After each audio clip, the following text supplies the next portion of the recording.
Now it's time to practice. Let's create new repository at GitHub and let's connect our local repository with remote repository. Let me go to web browser and here go to github.com. I already have account there. Let me sign in. If you don't have account, please sign up and create one. It is free. Let me enter my username. Here it is, my password.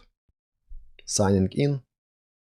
And now let me create new repository. By the way, I already have several repositories listed here, for example, grid, pull requests, pip env-demo, and so on. So let me create new repository here. And let's give it name, same as we named folder here locally on the computer, git-repository. Let me copy this name from here and paste here to make it consistent. Description, demo repository for the Git crash course, like that. Let's keep it public. Don't check any checkboxes here, because we want to connect already existing repository with remote repository.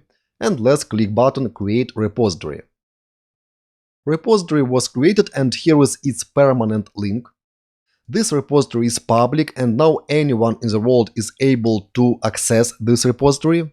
Unfortunately, at the moment it is empty, but now we will push changes from local repository to remote repository.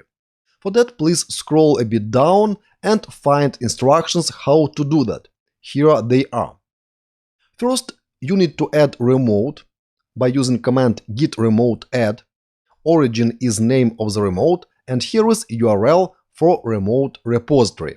In your case, of course, you'll see your own URL with your username here. So let me copy this command from here, go to the terminal and here paste it like that. Git Remote Add Origin. Origin was added. And you could verify that by entering command git remote-v, and I see that there is origin for fetch, and there is origin for push. Fetch stands for download of the updates from remote repository to local repository, and push stands for pushing changes from local repository to remote repository.